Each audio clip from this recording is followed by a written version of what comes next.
Everybody, what is up? It's Eddie Nenny. Welcome to the top 3 obscure career modes you must try in FIFA 23. So these are going to be career mode teams that you should do in obscure leagues, you know. So we're going to kick it off with Anderlecht, who have kind of dropped off a little bit recently the past few years. Obviously, Club Brugge have kind of become the more dominant team in Belgium, where it was Anderlecht. So both of them sides can't compete each other. But anyway, let's go through the teams. So they've made some good signings in real life. Anderlecht bringing in Vertonghen, you know, the experienced centre half. They brought in Fabio Silva and Esposito. They also brought in this young right back who I'm not going to try and pronounce, but he's a brilliant young right back by the look of it. Probably about 19 years of age, 65 rated. Looked really good, and Diarra as well. So an incredible bit of business. They have lost quite a few players. You probably will need to look bringing in a left back because they don't actually have a left back, or you could potentially go to like a 3 at the back formation. Usually, these clubs, or especially Anderlecht, are quite, you know, known for their youth players. So you look at Kana, 19, youth academy prospect. Rishechin, youth academy prospect. Who else? There's somebody else. This guy, youth academy prospect. A lot of their team is youth academy based. So if you're looking for a youth academy based career mode, this team, I think I would heavily suggest. The most popular player comes to my mind is that I think Salmekes, wasn't he, from Anderlecht, and now he's playing for AC Milan. They produced a lot of good talent. Anderlecht, which are playing, you know, around the world at the moment in the top 5 leagues. But they do have a really good young team. Youth is very important to this team, bringing in good young players, whether it's from other clubs or bringing in, you know, players from their youth system.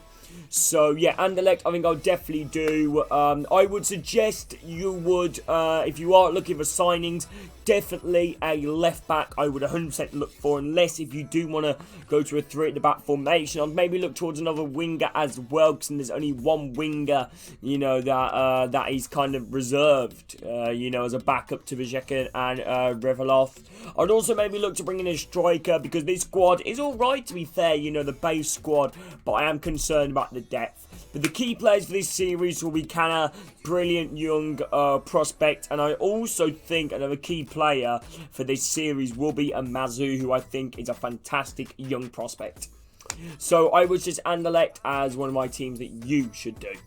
Okay, next team is the Turkish League, and Galatasaray is the team that I would suggest doing. Galatasaray have had a mental window, bringing in insane players like Mario Icardi, Dries Mertens, Rishika, Midshall, the Norwegian centre midfielder, very well-rounded player, Sergio Oliveira of FC Porto, Juan Mata, Dubios, you know, he's a fantastic right back. They also brought in Ross, who's a really good young Danish centre back, as well as Demir and Karatas and Severovic. So they've had an absolute mental window, and they've also got really good few young players in their team as well. You look at this guy, Aktugulu, sorry for my dreadful pronunciations, and also Bohi, who looks like an incredible young right back to potentially use to play right back and left back, which is definitely handy. And Serovic as well, who is not obviously, like I said, a young prospect, but he is a brilliant striker that I think you would definitely use. Maybe look to move on, Gomis, and maybe, you know, use Serovic as your bench striker. But yeah, obviously there's a lot of good teams to compete with in the Turkish division, so don't worry about this Krimo maybe being too dominant. Obviously you've got the likes of Besiktas, you know, Trabzonspor, you got Fenerbahce, Beşiktaş, you know, you got a really good solid teams to come up against, you know, in the Turkish leagues. I mean, Galatasaray would be a fun, challenging career mode as well, and trying to bring them to potentially up to the Europe's best, because the Turkish division is brilliant, honestly. It's very competitive, very feisty. A lot of big names have moved over to the Turkish league in the last few years. Obviously, you look at Mesut Özil to Fenerbahce, you know, you look at Beşiktaş signing Dele Alli, obviously Galatasaray signing Dries Mertens, you know, so a lot of big names have came and go, you know, in the Turkish division. And yeah, I feel like this would definitely be a good career mode to do. If you are looking for signings, I would definitely try and maybe look to decreasing the squad age of this squad a little bit, because obviously the squad is a little bit aging. Obviously Van Hanel, 31. Obviously you would need to look for a replacement for Mertens, depending on on FIFA 23's, growth and decrease system. He's 34. We might need to look for a replacement for him as well as one matter.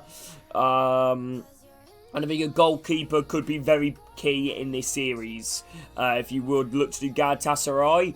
But yeah, they've had an incredible winger. They're bringing Rashika, who's a fantastic player in career mode and done really well with Norwich when he was there. So yeah, I would heavily suggest doing Galatasaray as well in your Turkish League team. You're probably looking for a budget around about 28 million when FIFA 23 does come out very soon. But yeah, now let's move on to the final team. Right, people, here we go. Glasgow Rangers is the next one. A bit more of like, you could debate whether it's obscure or not. I personally think it is, because the Scottish League is not really something you see people do. But Rangers have had a very interesting past year. They've gone from really high to really low at the moment. I know fans aren't really happy with Van Bronckhorst, and also the fact how they are doing in the Champions League as well, getting pummeled, against Napoli and also Ajax. I think, no, was it Ajax they got pummeled against? I think it was. I know they're obviously, better team in terms of stature, but if you do want to lose a game, you want to lose it with your team trying. The team has looked a little bit clueless recently. But Ajax have had an incredible window as well, bringing in a few really good young players like Tillman, Matondo, Yilmaz, a lot of really good young prospects, and also some good players, today as well in Tom Lawrence, who done really well at Derby County. Will probably get a good healthy upgrade for FIFA 23, as well as Kolak, who has started off his venture in the Scottish division incredibly. I believe he's their top goal scorer in real life. Glasgow Rangers. For Glasgow Rangers, Kolak is a fantastic player. Formerly played for POK and Malmo over the past few years. But if you're looking for signings to potentially make to this Rangers team, I would look no further than bringing in a goalkeeper. McLaughlin has started quite a few games for Rangers this season, and McGregor is getting up there in age. So I would definitely look to bring in potentially like a younger upcoming goalkeeper, or potentially just a big name first things you are in the Champions League. I think your team is really solid. I'd maybe look towards potentially bringing in a central defensive midfielder. Ryan Jack could potentially move on in real life from Rangers. He's very injury prone, so I feel like potentially moving him on. They've also lost some of their key players Rangers from last season, like Joe Aribo and Calvin Bassey. Morelos is either injured or suspended. Kemar Roof is a player which I would potentially look to move on as well, because he's another player which is fantastic, Kemar Roof, but he just can't stay fit to save the life for him. But you do have some really other good players like Hadji and Kent, two incredible wingers, who I think are players with a lot of potential, in FIFA as well, to potentially hit that 80 mark. Rangers budget, you're probably looking at around about 14 to 15 million. They didn't really spend that much in the transfer window. They did bring in a few names, but not that much. I know Rangers fans were crying out, for some more signings, especially like another fullback, and because they've only got one right back at the club. But anyway, let me know when you guys are going to do Galatasaray, Rangers or Anderlecht. But yeah, thank you all for watching this. If you guys have enjoyed it, please do subscribe. Take care, much love. I'll speak to you soon. See you later.